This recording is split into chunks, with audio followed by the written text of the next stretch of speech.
Assalamualaikum warahmatullahi wabarakatuh. Pada kesempatan kali ini kita akan membicarakan tentang eh, relasi pasar tenaga kerja, pengangguran, dan inflasi. Ini adalah mata kuliah ekonomi makro ya.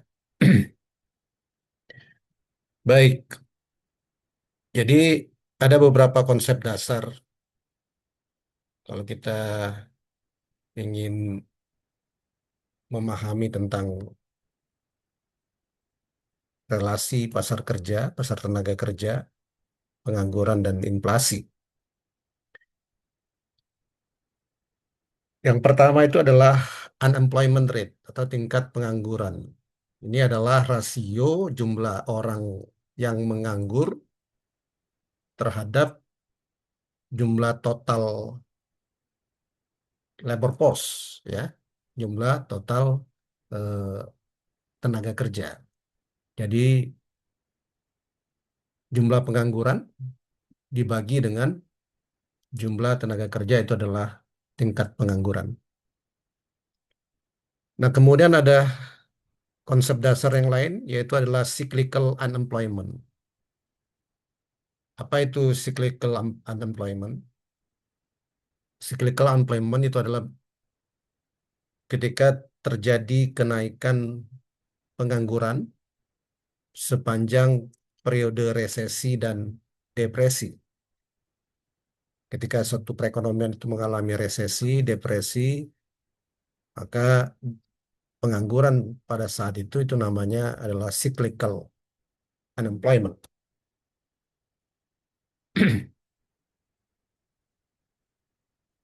Ya. Selanjutnya adalah frictional unemployment. Pengangguran yang friksional itu adalah pengangguran yang normal yang terjadi di pasar tenaga kerja dan akan selalu ada. Jadi pengangguran friksional itu adalah pengangguran karena orang eh, berusaha untuk dalam mengalami posisi menganggur karena dia sedang mencari pekerjaan atau mencocokkan dengan pekerjaan baru. Jadi contoh sederhananya seorang mahasiswa menyelesaikan studi S1-nya, setelah dia mendapatkan ijazah misalnya, kemudian dengan ijazah itu dia melakukan lamaran kerja kemana-mana ya. Nah, proses saat itu ketika dia telah selesai dari kuliahnya sampai dia mendapatkan pekerjaan, dia menganggur. Nah, pengangguran yang seperti itu namanya pengangguran friksional. Pengangguran yang akan terjadi, selalu akan terjadi di pasar tenaga kerja karena para pekerja itu menganggur karena mereka dalam posisi sedang mencari kerja atau mencari pekerjaan baru yang cocok untuk eh, diri mereka, ya. Jadi frictional unemployment itu adalah pengangguran yang biasa terjadi di pasar tenaga kerja, ya. Adalah sesuatu pengangguran yang normal, gitu ya. Nah, berbeda dengan struktural unemployment. Struktural unemployment ini pengangguran yang terjadi karena perubahan struktur ekonomi, ya, yang menyebabkan pada industri tertentu itu terjadi pengurangan tenaga kerja yang signifikan. Saya ambil contoh misalnya ketika ditemukannya apa digital ya, eh, orang bisa belanja dengan cara digital, orang bisa apa memesan ojek atau taksi secara digital, maka berdampak terjadi pengangguran. Misalnya supermarket-supermarket banyak yang tutup karena sekarang perilaku belanjanya berubah. Karena ditemukannya teknologi digital tadi, orang bisa belanja melalui lapak-lapak digital, ya. Maka lapak-lapak yang real, yang dikunjungi secara fisik, itu kehilangan konsumennya. Apalagi ketika lapak digital itu bisa memberikan harga yang lebih murah, ya, lebih baik dibandingkan lapak-lapak fisik. Nah, ditemukannya teknologi digital itu menyebabkan struktur pasar menjadi berubah dari yang semulanya belanja itu secara offline, belanja itu secara fisik datang, sekarang belanja itu tidak perlu secara fisik datang. Itu perubahan struktural di dalam eh, industri, ya, ditemukannya introduksi inovasi digital. Dampaknya supermarket, ya, minimarket atau beragam lapak-lapak eh, apa offline itu menjadi tutup, ya, karena tutup mereka terpaksa eh, mem, mem-PHK karyawannya, maka terjadi pengangguran. Nah, pengangguran seperti itu adalah karena structural unemployment. Sama ketika beberapa waktu lalu ketika apa transportasi online itu diintroduksi, ya, maka transportasi yang tradisional, yang konsumen harus menunggu atau mendatangi eh, penyedia jasa transportasi. Misalnya saya mau pergi ke kantor, saya pakai pakai apa? Pakai kendaraan umum, saya harus menunggu angkot, saya harus menunggu ojek, ya, yang atau saya mendatangi apa pangkalan ojek, ya. Saya menunggu bus, menunggu taksi untuk ke tempat tujuan saya. Nah, ketika ditemukannya inovasi sehingga orang bisa memesan itu secara online, mereka tidak perlu lagi mendatangi, ya, tempat-tempat penyedia jasa, tapi penyedia jasa yang mendatangi mereka. Ya, sehingga penyedia jasa transportasi tradisional itu ditinggali oleh ditinggalkan oleh konsumen. Kan banyak terjadi pengangguran, ya.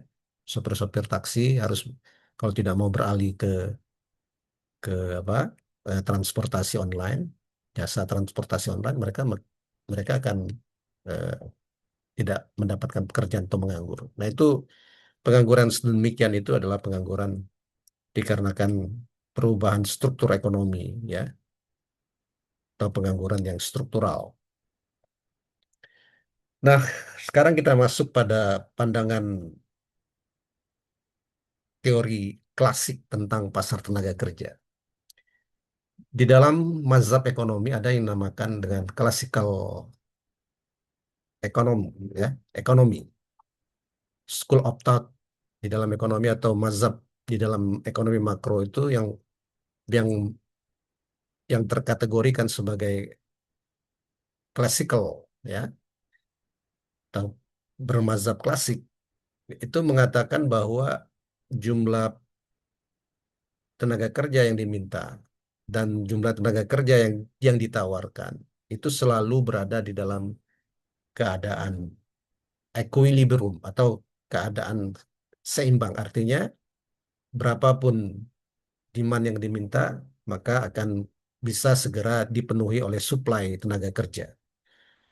Nah, oleh karena itu, dalam pandangan klasik, ya, eh, pengangguran besar-besaran, apalagi jumlahnya eh, dalam waktu yang lama, terus-menerus, dan jumlahnya besar, itu adalah sesuatu yang tidak akan terjadi. Pengangguran yang bisa terjadi itu dalam mazhab klasik adalah pengangguran karena tadi orang dia menganggur karena dia sedang mencari kerja atau mencari pekerjaan yang lebih sesuai, berganti pekerjaan lain yang lebih sesuai, atau dikenal dengan frictional unemployment atau pengangguran friksional, atau menganggur karena adanya perubahan teknologi atau perubahan struktur ekonomi tadi, atau dikenal dengan structural unemployment. Nah, jadi di dalam mazhab klasik itu tidak dikenal nanti apa pengangguran yang sangat masif dan besar, karena pasar tenaga kerja di dalam pandangan mazhab klasik itu selalu dalam keadaan seimbang. Supply-nya akan memenuhi demand-nya, ya.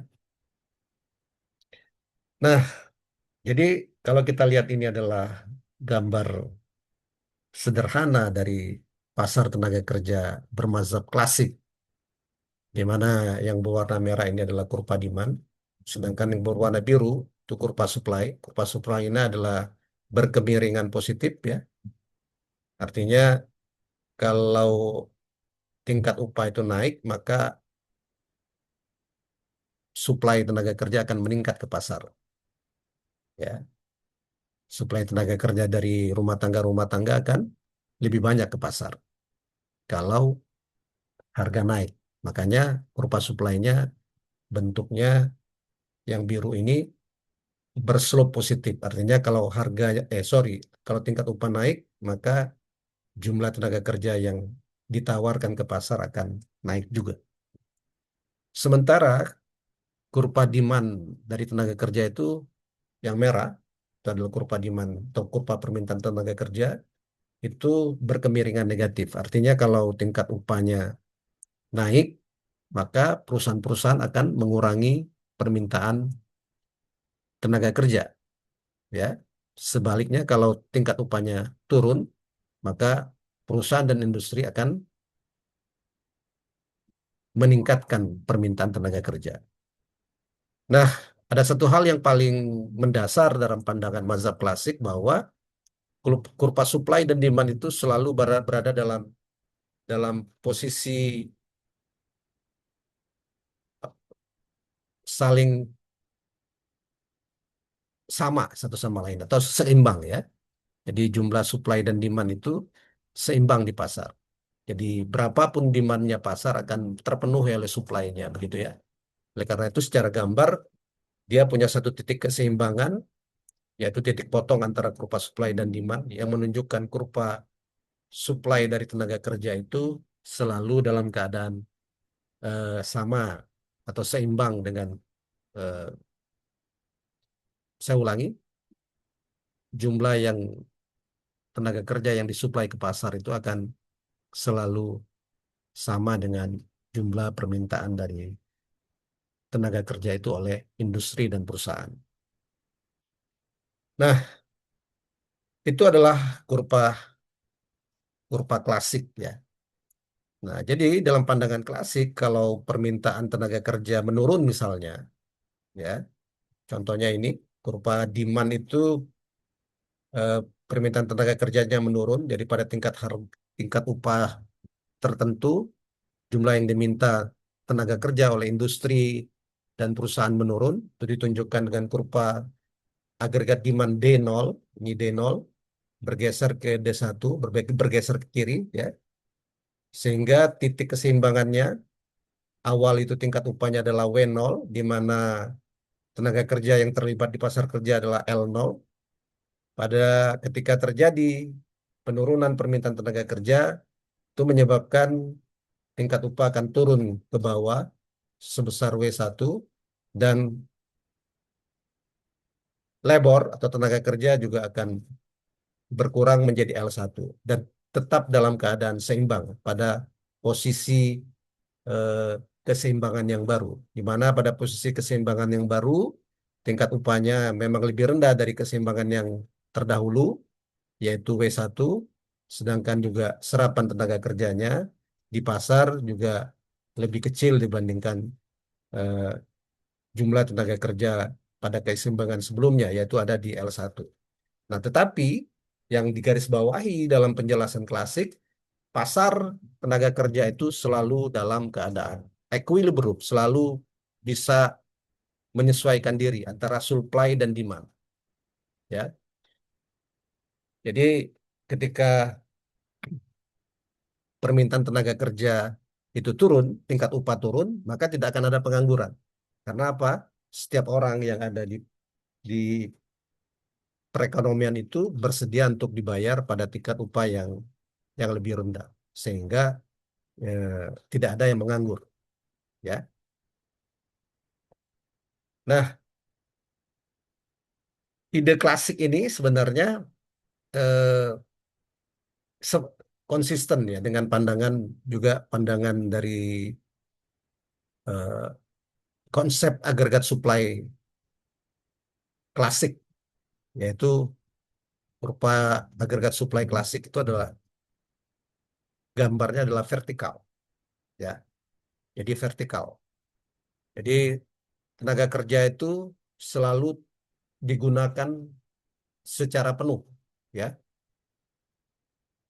Sehingga kalau terjadi perubahan permintaan atau penurunan tenaga kerja, maka tidak akan terjadi pengangguran. Kalau terjadi penurunan permintaan tenaga kerja, tingkat upahnya turun, tetap tidak terjadi pengangguran karena orang bersedia bekerja pada tingkat upah yang lebih rendah, ya.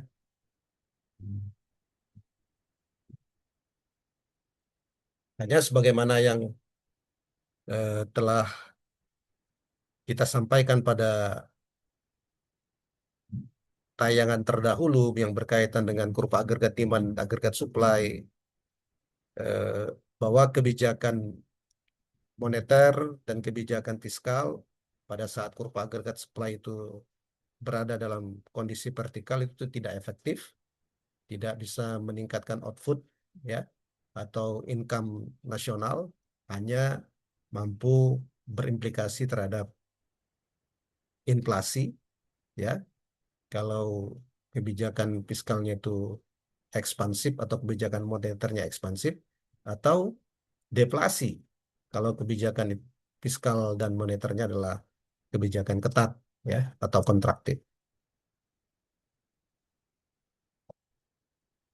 Nah, jadi dalam mazhab klasik, ya, eh, angka atau tingkat pengangguran itu bukanlah indikator yang akurat untuk menentukan apakah pasar tenaga kerja itu telah berfungsi secara memadai, ya.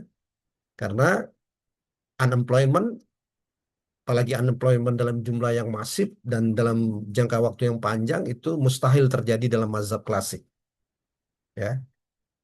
Mengapa? Karena tadi seperti yang saya katakan, pasar tenaga kerjanya itu selalu bekerja dengan baik, di mana ketika terjadi perubahan demand, maka supply-nya akan segera men-adjust atau menyesuaikan diri terhadap perubahan itu.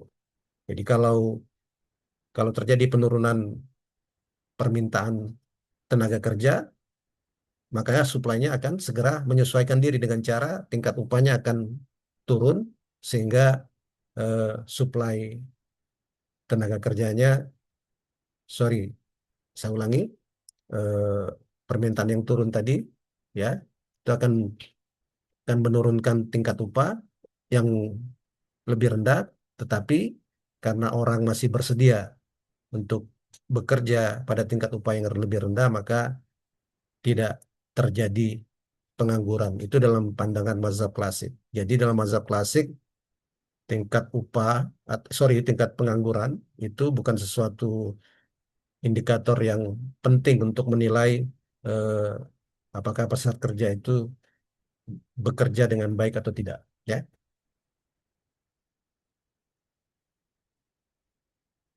Nah, akan tetapi kemudian nanti kita sadari bahwa ada fenomena pengangguran yang signifikan, apalagi pada waktu terjadi Great Depression tahun 30-an, ya. Pada saat itu terjadi pengangguran yang masif, besar, orang banyak orang yang ingin bekerja walaupun tingkat upahnya rendah tapi tidak mendapatkan pekerjaan. Nah, maka mazhab klasik dipertanyakan pada saat itu, ya. Ekonomi makro yang bermazhab klasik yang mengatakan eh, unemployment yang masif dan besar itu tidak mungkin terjadi karena pasar tenaga kerja itu selalu dalam kondisi equilibrium. Ternyata dari fenomena pengangguran yang besar dan masif pada saat Great Depression tahun 30-an di dunia menunjukkan mazhab klasik, teori klasik ya, ekonomi makro klasik itu gagal menjelaskan fenomena tersebut. Nah, mengapa teori klasik itu gagal menjelaskan keberadaan pengangguran dalam jumlah yang besar ya? Teori mazhab klasik hanya mengakui bahwa pengangguran itu bisa terjadi karena tadi ya, karena bentuknya frictional unemployment, karena orang menganggur karena memang ya memang wajar dia menganggur karena dia sedang mencari kerja, maka dia menganggur. Ada prosesnya ya. Tahu dia berganti pekerjaan dari pekerjaan A ke pekerjaan B, dan proses mencari pekerjaan baru itu dia menganggur. Nah, pengangguran seperti itulah yang terjadi dalam perekonomian sehingga pengangguran seperti itu tidak mungkin masif dan besar. Tidak mungkin terjadi orang ingin bekerja tetapi dengan tingkat upah yang lebih rendah tetapi pekerjaan tidak ada. Nah, yang terjadi ketika Great Depression, teori klasik itu tidak bisa menjelaskan fenomena pengangguran yang masif dan besar, ya. Nah, oleh karena itu penjelasan tentang pasar kerja klasik itu kemudian harus dikoreksi. Mengapa? Karena dia tidak bisa menjelaskan terjadinya pengangguran yang atau tidak bahkan tidak bisa menjelaskan fenomena pengangguran di dalam pasar tenaga kerja karena mazhab klasik selalu menjustifikasi, menggarisbawahi bahwa pasar kerja itu selalu berada dalam keadaan equilibrium, supply sama dengan demand, sehingga tidak tidak ada pengangguran, ya. Nah, kemudian mengapa bisa terjadi pengangguran yang tidak dijelaskan atau tidak mampu dijelaskan oleh mazhab klasik, ekonomi makro mazhab klasik, bahwa ada fenomena di dalam pasar tenaga kerja bahwa tingkat upah itu adalah sticky, ya, sticky wages. Apa itu sticky wages? Sticky wages itu adalah tingkat upah yang sulit untuk turun, ya. Kan mazhab klasik selalu mengatakan kalau permintaan tenaga kerja itu turun, maka pasar tenaga kerja akan segera bereaksi dengan cara otomatis akan menurunkan tingkat upah, sehingga akan terbentuk keseimbangan baru, orang bersedia bekerja pada tingkat upah yang lebih rendah, dan mereka tidak perlu menganggur. Keseimbangan baru terjadi, tidak ada pengangguran. Tapi kenyataannya di dalam realita, ada fenomena sticky wages. Tingkat upah itu sulit untuk turun, ya. Kalau Anda sudah bergaji 3 juta per bulan di satu perusahaan, ketika perusahaan itu mengalami apa kerugian sehingga dia harus mem-PHK sebagian besar karyawannya, ya. Mengapa dia harus mem-PHK? Karena dia tidak mampu membayar gaji sesuai dengan standar upah minimum misalnya, ya. Nah, itu menunjukkan tingkat upah itu tidak bisa turun ke bawah. Kalau tingkat upahnya bisa diturunkan ke bawah, dia tidak perlu mem-PHK orang. Kalau gajinya sebelum 3 juta diturunkan jadi 1,5 juta misalnya, dia tidak perlu eh, mem-PHK orang. Tapi tingkat upah itu yang realistis adalah dia sticky, dia lengket. Sticky itu kan lengket, nggak bisa dia turun ke bawah. Nah, tingkat upah yang tidak bisa turun ke bawah inilah yang menyebabkan mengapa kemudian terjadinya fenomena pengangguran, ya. Jadi, jadi kalau Anda lihat bahwa kalau semula kurva supply dan demand itu ada di kurva demandnya ada di D0, kurva supply-nya ada di DS, ya. Nah, ketika terjadi misalnya penurunan permintaan tenaga kerja. Jadi kurva demand tenaga kerja ini bergeser ke kiri dari D0 menjadi D1 ya. Nah, dari D0 menjadi D1 kalau berdasarkan konsep dari klasik ya, maka upah akan turun menjadi W bintang ya. Sehingga akan terjadi keseimbangan baru yaitu di titik L bintang. Nah, titik L bintang ini ya supply sama dengan demand, tidak ada pengangguran ya. Lalu kalau tidak ada pengangguran, kenyataannya terjadi pengangguran. Mengapa kok bisa seperti itu? Nah, penjelasannya adalah adanya fenomena sticky wages. Jadi tingkat upah W0, ya tingkat upah W0 ini pada keseimbangan awal, di mana pada keseimbangan awal itu adalah kurva demand-nya adalah D0, kurva supply tenaga kerja adalah S. Ini tingkat keseimbangan awal, tingkat upahnya adalah W0, ya. Nah, tingkat upah W0 ini adalah sticky.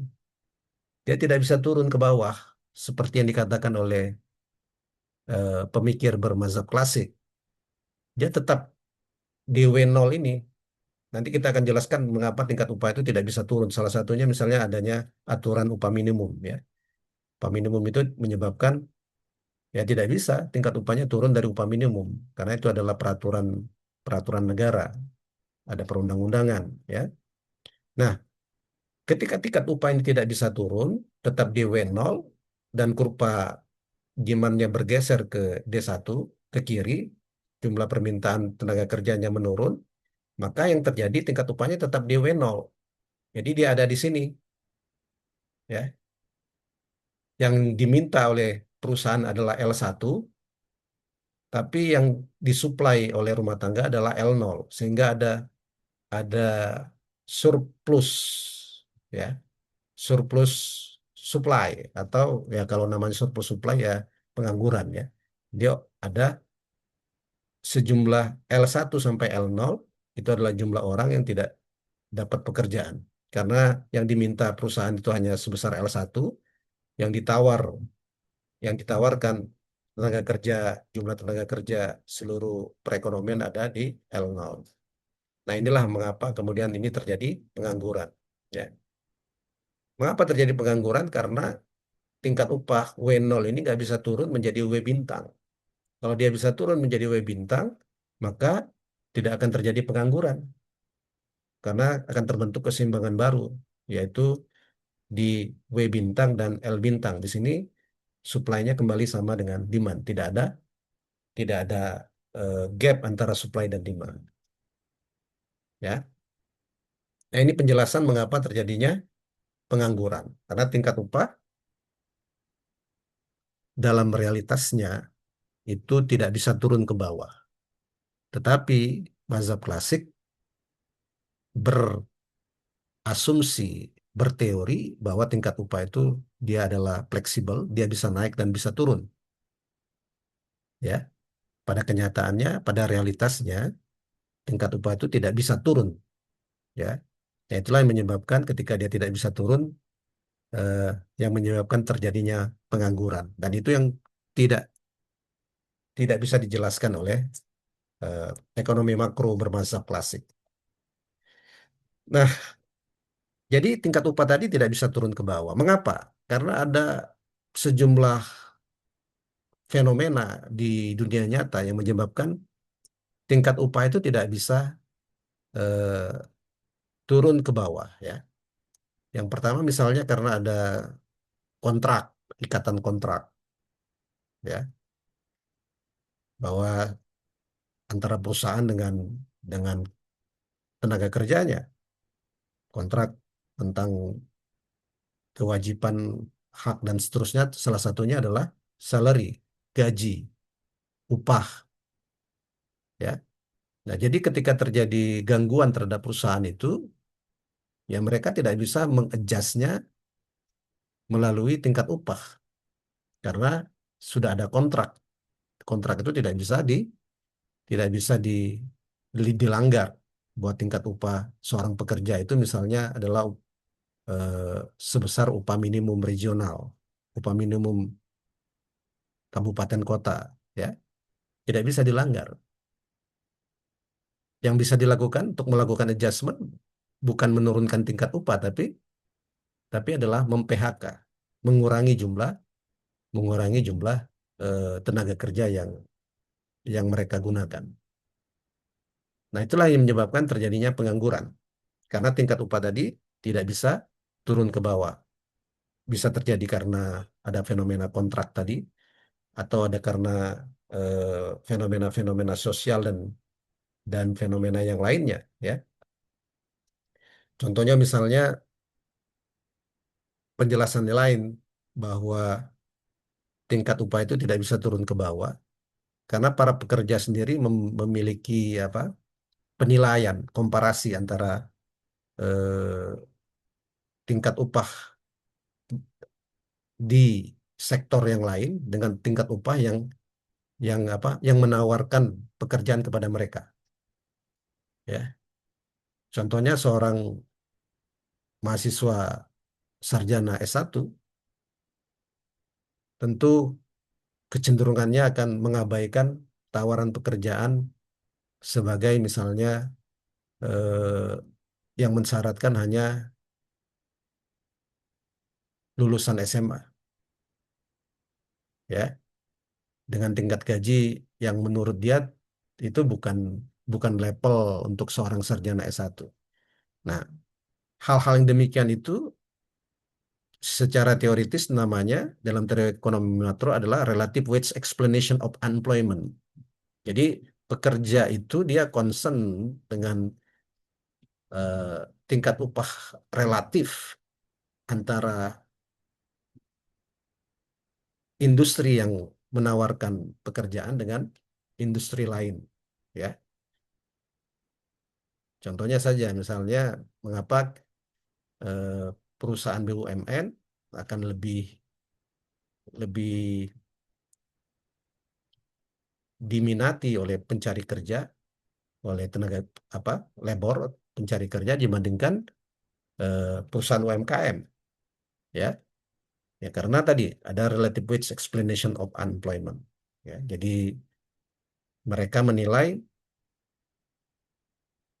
BUMN itu memberikan tingkat upah yang lebih tinggi, yang lebih layak, ya, dibandingkan misalnya UMKM. Sehingga walaupun tersedia pekerjaan di UMKM, mereka tidak tidak bersedia menjadi labor atau karyawan di UMKM karena tingkat upahnya dinilai terlalu rendah. Mereka lebih memilih tidak bekerja dibandingkan harus bekerja pada tingkat upah yang lebih rendah tersebut. Nah, fenomena itu juga menjelaskan eh, terjadinya pengangguran yang secara konseptual dinamakan dengan the relative wage explanation of unemployment. Jadi penjelasan upah relatif, perbandingan upah relatif dari fenomena pengangguran, ya. Nah, kemudian ada explicit kontrak. Ini juga yang menjelaskan terjadinya pengangguran karena setiap orang yang bekerja pada satu perusahaan tertentu pasti ada kontrak yang eksplisit seperti yang saya katakan tadi, ya. Termasuk salah satunya adalah kesepakatan tingkat upah atau salary atau gaji dari yang bersangkutan. Nah, ketika perusahaan itu mengalami kerugian misalnya, sehingga dia tidak bisa, dia harus apa, menyesuaikan biaya yang harus dikeluarkan. Nah, akan tetapi dia tidak bisa menurunkan tingkat upah, ya, untuk mengurangi biaya itu kan salah satunya eh, menurunkan tingkat upah dari karyawannya agar eh, biaya perusahaan bisa diturunkan. Tetapi tidak bisa diturunkan tingkat upah karena ada kontrak yang eksplisit yang memiliki kekuatan hukum. Nah, oleh karena itu ya solusinya bukan bukan menurunkan tingkat upah tetapi mengurangi jumlah orang yang bekerja di perusahaannya atau melakukan pemutusan hubungan kerja sehingga tingkat upahnya tidak tidak turun tapi jumlah orang yang bekerja di perusahaan itu yang dikurangi. Nah, itu yang menyebabkan pengangguran. Nah, itu penjelasan mengapa terjadi pengangguran dalam perspektif eksplisit kontrak. Adanya kontrak yang eksplisit, ya, tentang salah satunya termasuk tentang gaji atau upah seorang pekerja. Nah, kontrak yang eksplisit ini menyebabkan tingkat upah itu tidak bisa turun, ya, dari yang telah disepakati di kontrak. Nah, kemudian penjelasan lain mengapa terjadinya pengangguran itu adalah cost of living adjustment. Nah, jadi eh, ketika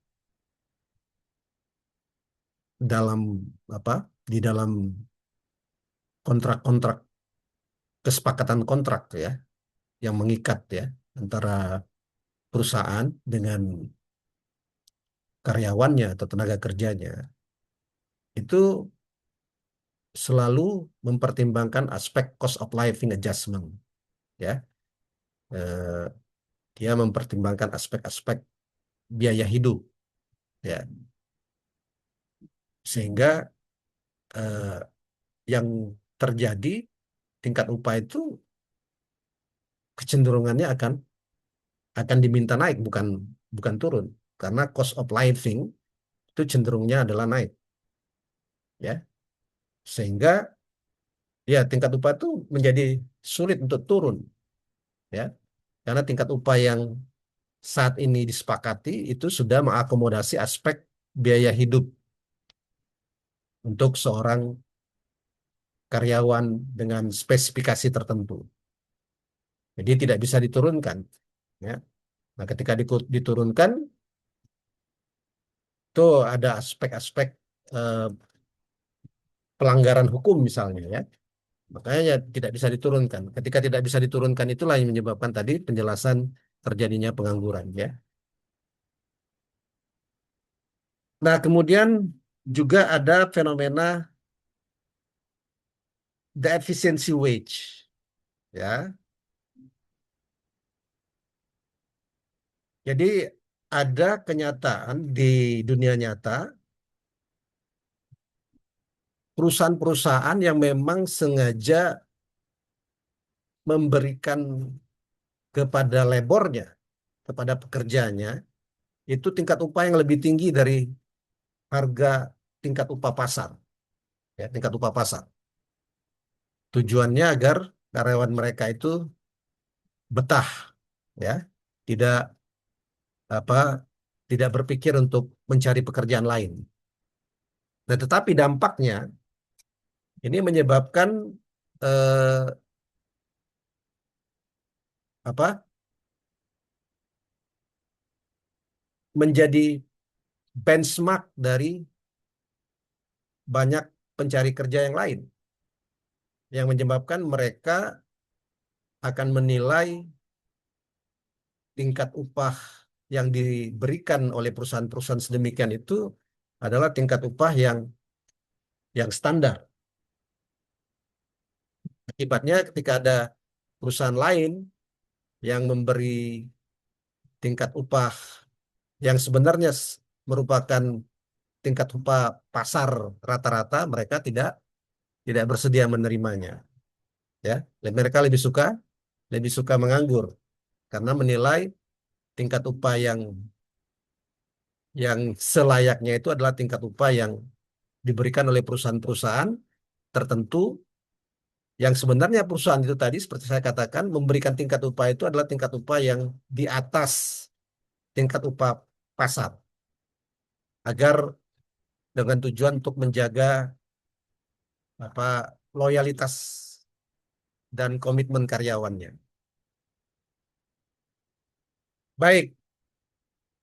Nah, bisa juga keberadaan unemployment itu atau pengangguran itu karena adanya imperfect informasi, ya. Ada informasi yang tidak sempurna yang eh, dimiliki oleh perusahaan sehingga mereka kemudian menawarkan tingkat upah yang salah ke pasar, ya. Nah, Nah, ketika tingkat upah itu dinilai oleh labor sebagai tingkat upah yang tidak sesuai atau yang tidak selayaknya, nah maka yang akan terjadi labor atau tenaga kerja tidak bersedia untuk bekerja pada tingkat upah yang diberikan oleh perusahaan. Maka terjadi pengangguran bukan karena tidak ada pekerjaan, tetapi karena tingkat upahnya ya itu tidak sesuai dengan ekspektasi dari para pekerja akibat perusahaan itu tidak memiliki informasi yang memadai tentang pasar kerja ya. Itu yang dinamakan dengan fenomena imperfect information. Ketika perusahaan mengalami atau melakukan atau mendapatkan eh, fenomena imperfect information, imperfect information, maka akan terjadi kemungkinan mereka menerapkan tingkat upah yang salah, yang menyebabkan eh, pasar kerja atau labor di pasar kerja, tenaga kerja di pasar kerja itu tidak bersedia untuk bekerja pada tingkat upah yang diberikan, sehingga menimbulkan pengangguran. Nah, yang tidak kalah pentingnya bahwa yang menyebabkan tingkat upah itu sticky ya, tidak bisa turun ke bawah, dan kita telah jelaskan tadi bahwa tingkat upah yang tidak bisa turun ke bawah itu berimplikasi terjadinya pengangguran. Itu penyebab lainnya adalah minimum wage law, adanya undang-undang atau peraturan tentang upah minimum. Jadi perusahaan itu tidak bisa memberikan tingkat upah yang lebih rendah dari tingkat upah minimum. Di Indonesia ada tingkat upah minimum kabupaten, kota, ada tingkat upah minimum provinsi. Jadi tidak bisa lebih rendah dari tingkat upah minimum itu. Karena tingkat tingkat upah minimum itu adalah aturan, berdasarkan aturan dan undang-undang. Yang melanggar aturan dan undang-undang itu akan mendapatkan sanksi dari negara. Nah, ini juga yang menyebabkan tadi eh, ketika perusahaan itu mengalami masalah, misalnya dia mengalami kerugian, dia tidak bisa menurunkan biaya produksinya dengan menurunkan tingkat upah, karena itu akan melanggar minimum wage law, akan melanggar aturan upah minimum, sehingga konsekuensinya untuk menurunkan biaya produksi dia tidak menurunkan tingkat upah, tetapi yang dia lakukan adalah mengurangi penggunaan tenaga kerjanya atau melakukan PHK sehingga menimbulkan pengangguran. Ya, selanjutnya kita melihat hubungan antara tingkat pengangguran ini dengan inflasi. Dalam jangka pendek, tingkat pengangguran dan agregat income itu berhubungan negatif, ya. Ini jadi kalau kita lihat eh, ada kurva agregat supply di atas, bagian atas. Ini dalam jangka pendek dia berselop positif, ya. Hubungan antara agregat output dan income dengan harga-harga umum. Jadi kalau harga-harga umumnya naik, maka agregat output atau income-nya juga akan naik. Nah, tetapi hubungan inflasi dengan pengangguran itu adalah negatif. Jadi kalau inflasinya ingin rendah, maka konsekuensi perekonomian itu akan mengalami kenaikan pengangguran. Sebaliknya, kalau menginginkan pengurangan pengangguran, itu akan berkonsekuensi naiknya inflasi. Ya,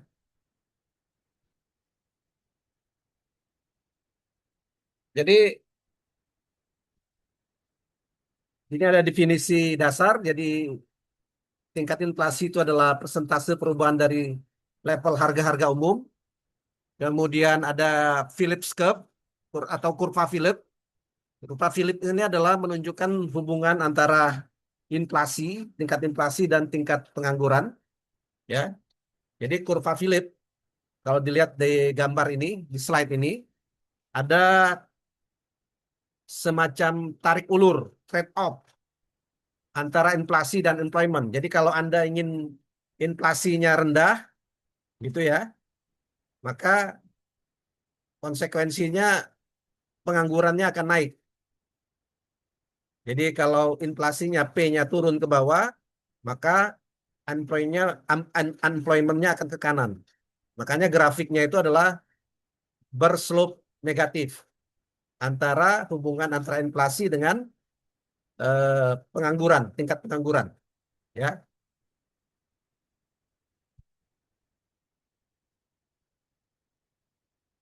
Baik, ini adalah fenomena data Amerika Serikat, saya lewatkan saja.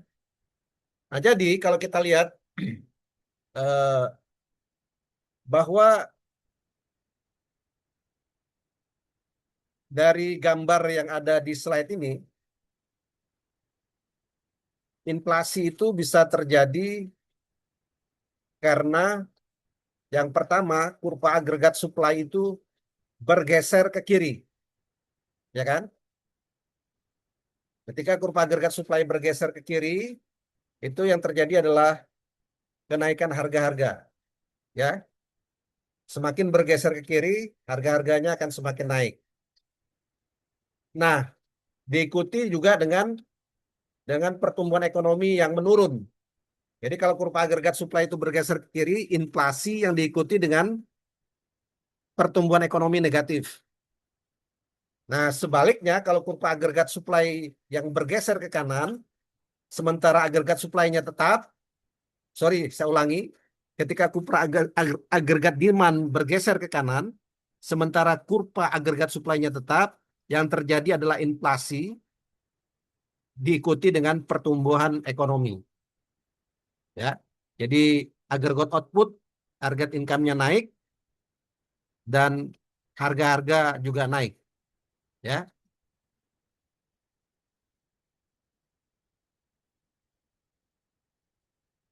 nah kalau kita lihat gambar ini ya, kalau kita lihat dalam gambar ini, pada awalnya ada agregat demand dan agregat supply satu, AD1 dan AS1. Ini adalah keseimbangan pertama. Kalau pemerintah mengambilkan kebijakan fiskal yang ekspansif, misalnya menaikkan APBN, APBD, atau menurunkan pajak, maka kurva agregat demand ini akan bergeser ke kanan. Ya, ketika bergeser ke kanan, maka yang terjadi adalah kenaikan output dan inflasi. Ya, P1 ini akan naik. Ketika terjadi kenaikan harga, biasanya buruh akan melakukan tuntutan kenaikan upah. Ketika buruh melakukan kenaikan upah dan itu diakomodasi, maka kurva agregat supply yang akan bergeser ke kiri. Ya, ketika kurva agregat supply bergeser ke kiri, yang terjadi adalah kembali inflasi naik dan output atau income-nya bergeser kembali ke kiri atau berkurang. Nah, proses itu berulang lagi, kemudian pemerintah menstimuli perekonomian dengan kebijakan moneter yang atau kebijakan fiskal yang ekspansif, kurva agregat demand nanti bergeser lagi ke kanan, bergesernya ke kurva agregat demand ke AD3, itu juga sama meningkatkan harga-harga, ya, kenaikan harga-harga, inflasi itu akan menuntut eh, para buruh minta kenaikan upah akan menggeser kurva agregat supply dari AS2 ke AS3. Fenomena itulah dalam jangka panjang akan menunjukkan apa hubungan antara inflasi dengan pengangguran itu menjadi tidak lagi berbentuk apa berbentuk negatif atau relasinya itu secara kurva tidak lagi berslope atau berkemiringan negatif. Bahkan yang terjadi nanti dalam jangka panjang, kurva dari Phillips Curve itu adalah vertikal, ya, karena mengikuti penjelasan yang saya sampaikan tadi.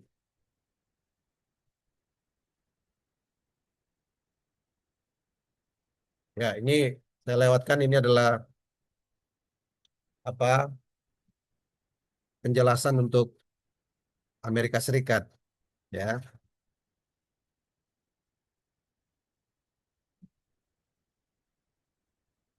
Ya, jadi itu penjelasan tentang bagaimana inflasi terjadi, kemudian hubungan inflasi itu dengan pasar tenaga kerja, hubungan inflasi itu dengan pengangguran, ya. Bahkan bagaimana misalnya ekspektasi dari para pekerja itu akan bisa juga menimbulkan inflasi karena mereka tadi meminta, ya, pekerja dengan melalui serikat-serikat pekerjanya melakukan demo misalnya, ya, mereka menuntut tingkat upah yang lebih tinggi. Ketika tingkat upah itu naik, itu akan juga pada saat yang bersamaan akan memacu inflasi. Mengapa memacu inflasi? Karena tingkat upah yang naik itu menyebabkan kurva agregat supply-nya bergeser ke kiri, ya, dan itu menyebabkan inflasi, ya.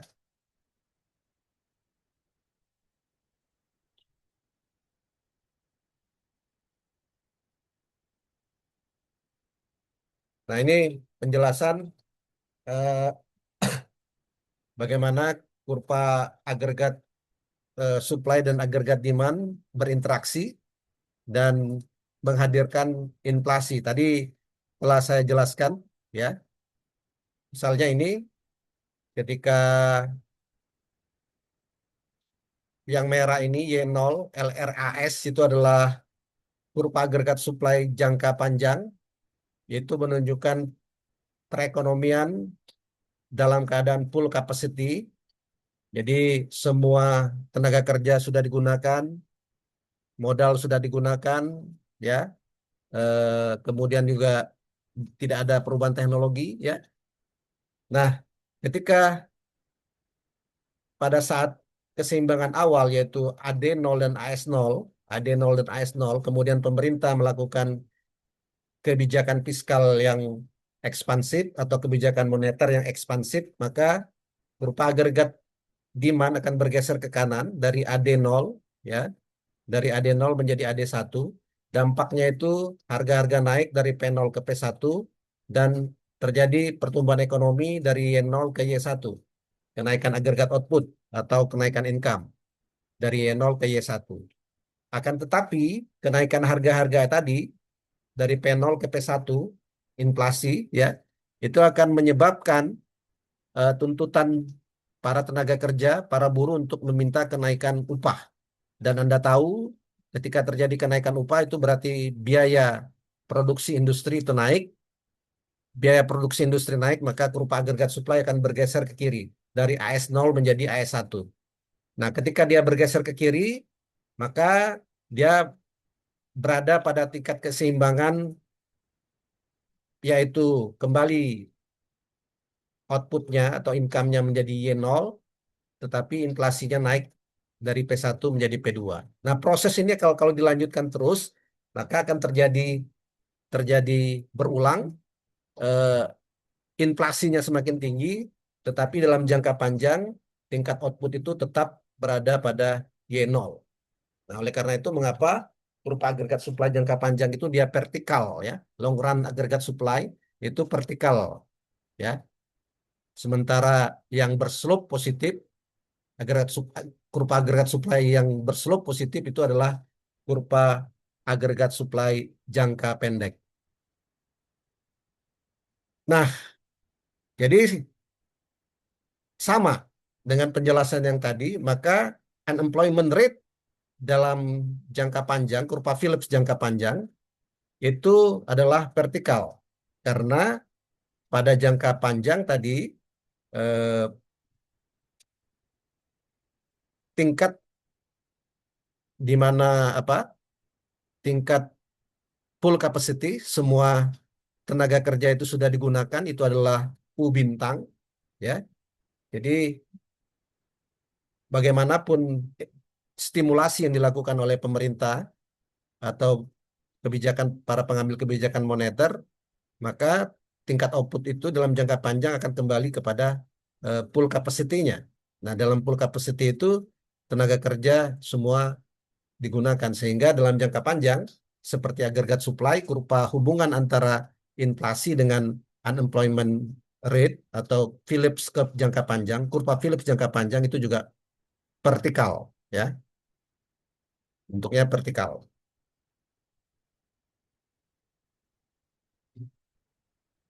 Nah, jadi ada yang namanya sekarang itu adalah the non-accelerating inflation rate of unemployment. Jadi tingkat inflasi yang tidak memacu pengangguran, ya.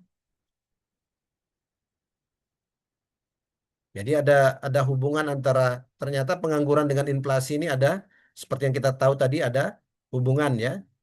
Nah, agar eh, tingkat inflasi itu tidak mempengaruhi perubahan harga-harga, ya. Sorry, saya ulangi agar tingkat pengangguran itu tidak mempengaruhi harga-harga. Ada tingkat pengangguran yang dinamakan the NAIRU, the non-accelerating inflation rate, ya, of employment. Jadi tingkat inflasi yang tidak mempengaruhi unemployment. Pada tingkat inflasi yang sedemikian ini, unemployment-nya relatif stabil, tidak berubah. Nah, ini tingkat inflasi yang seperti inilah yang dijaga untuk apa tetap eksis agar tidak mengganggu pasar tenaga kerja, ya, tidak merubah tingkat pengangguran yang ada di pasar tenaga kerja. Baik, saya rasa itu saja ya eh, konsep-konsep dasar, penjelasan-penjelasan dasar yang bisa saya sampaikan berkaitan hubungan antara tadi pasar tenaga kerja, inflasi, dan tingkat pengangguran. Terima kasih atas perhatiannya. Sampai bertemu lagi di lain kesempatan. Ya. Assalamualaikum warahmatullahi wabarakatuh.